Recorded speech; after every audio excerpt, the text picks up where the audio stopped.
शुरुआत किसने किया? अगर एक्शन का रिएक्शन हुआ, रिएक्शन तो दिख रहा है, एक्शन किसने था? शुरुआत किसने किया? शुरुआत कुकीज ने की। कुकीज ने किया। 100-200 कुकीज को फांसी दे दीजिए, देखिए अभी मामला ठीक हो जाएगा। 100-200 कुकीज का घर गिरा दीजिए, देखिए मामला ठंडा पड़ जाएगा। 100-200 कुकीज का आप narco polygraph brain mapping test कर लीजिए, बड़ा क्लियर हो जाएगा कि उनको चाइना से फंडिंग हो रही है कि म्यांमार से उनको आ रहा है, और जो इतने ऑटोमेटिक और एडवांस उनके पास जो हथियार मिले कहां से आ रहा है, उनको कौन दे रहा है?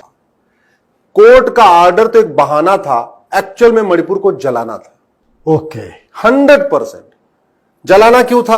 क्योंकि पहली बात तो जो बीजेपी की सरकार जब से वहां बनी, तब से जो वहां पे अफीम माफियाओं का जाल था, नशा जो ड्रग स्मगलर का पूरा नेटवर्क था, सरकार उसको कहीं ना कहीं तोड़ने की कोशिश कर रही थी। आपको ये जान के आश्चर्य होगा मनीष जी कि पूरे भारत में जो अफीम सप्लाई होती है वो सारी की सारी मणिपुर से निकलती है।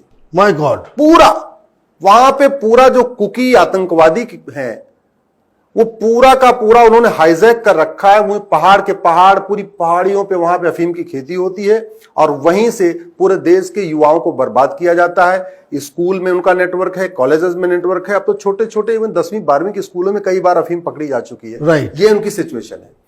वीरेंद्र सिंह की सरकार ने जैसे उनको टाइट करना शुरू किया तो वो शांत बैठे हुए थे, डर रहे थे। वो अफीम फसल उनकी नष्ट की जा रही थी, वहां पे जेसीबी चलाया जा रहा था, सब चल रहा था।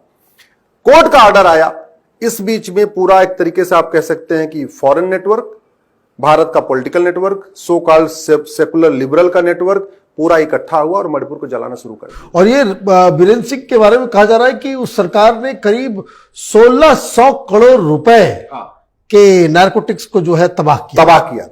बहुत बड़ी मात्रा में, बहुत बड़ी मात्रा में। तो इस 1600 करोड़ अगर कोई नुकसान उठा रहा है जो माफिया, वो तो 100 करोड़ रुपए देकर के बबला मचा ही सकता है, हुआ ही सकता है। इस देश के बुद्धिजीवियों को खरीद लिया। इस देश के जो मणिपुर में घड़ियाली आंसू बहा रहे हैं, मैं कह रहा हूं ये बुद्धिजीवी बिक चुके हैं। जो घड़ियाली आंसू बहा रहे हैं, एक तरफा ये पत्रकार बिक चुके हैं।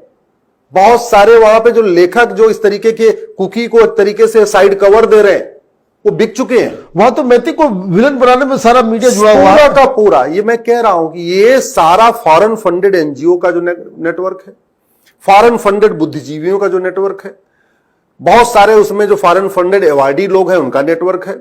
ये सारे के सारे मिलके मणिपुर के जलने का मूल कारण है। पहली बात तो अफीम की खेती, दूसरा है वहां घुसपैठ, तीसरा वहां पे मिशनरियों का इतना पावरफुल जो नेटवर्क है, बाहर से फंडिंग आ रही है, एफसीआरए के जरिए फंडिंग हो रही है, जो अपना म्यांमार के बॉर्डर है वहां के जरिए जो घुसपैठ हुई है। तो घुसपैठ, धर्मांतरण, नशे का कारोबार और फॉरेन फंडिंग हवाला के जरिए एफसीआरए, पूरा का पूरा जो कॉकटेल था उसने मिलकर पूरा मणिपुर को जलाया है। और दुर्भाग्यवश हमारे पास ऐसा कोई कानून नहीं है इन गद्दारों को, इन देशद्रोहियों को 6 महीने के अंदर इनको सीधे सीधे लटकाया जा सके। मुझे लगता है अगर चाइना जैसी व्यवस्था होती हमारे पास तो शायद, या रसिया की जैसी व्यवस्था होती तो मणिपुर का बहुत अच्छा इलाज हो जाता। लेकिन दुर्भाग्यवश हमारे पास न्यायिक व्यवस्था ऐसी है, पुलिस व्यवस्था ऐसी है, हमारे पास जो एविडेंस एक्ट है 1972 वाला चल रहा है, इंडियन पिनल कोड 1860 वाला चल रहा है, पुलिस एक्ट 1861 वाला चल रहा है। तो पूरा ये जो ढीला रवैया है उसी का फायदा उठा रहे हैं। ड्रग स्मगलिंग ऑर्गेनाइज क्राइम है, जो वहां पे अफीम की खेती हो रही है ऑर्गेनाइज क्राइम है। ऐसे लोगों के खिलाफ गैंगस्टर एक्ट क्यों नहीं लगा सकते? ऐसे लोगों के खिलाफ जो मणिपुर में हुआ था, इसको तो मैं तो कह रहा हूं ये इनडायरेक्ट वॉर है, ये भारत के खिलाफ एक युद्ध है।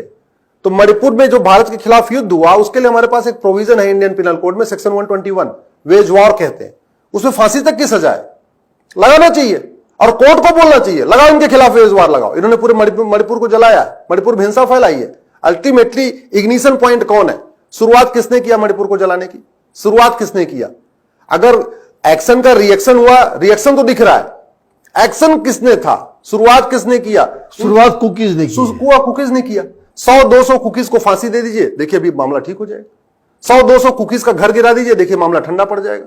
100-200 कुकीज का आप narco polygraph brain mapping test कर लीजिए, बड़ा क्लियर हो जाएगा कि उनको चाइना से फंडिंग हो रही है कि म्यांमार से उनको आ रहा है, और जो इतना ऑटोमेटिक और एडवांस उनके पास जो हथियार मिले कहां से आ रहा है, उनको कौन दे रहा है? उन्होंने खरीदा आया, पैसे से आया, कहां से आया? पैसा बहुत चाहिए होता है, हथियार तो मुफ्त में मिलता नहीं है। मैं इसलिए कह रहा हूं मनीष जी, बहुत बड़ी हमारे सामने थ्रेट है।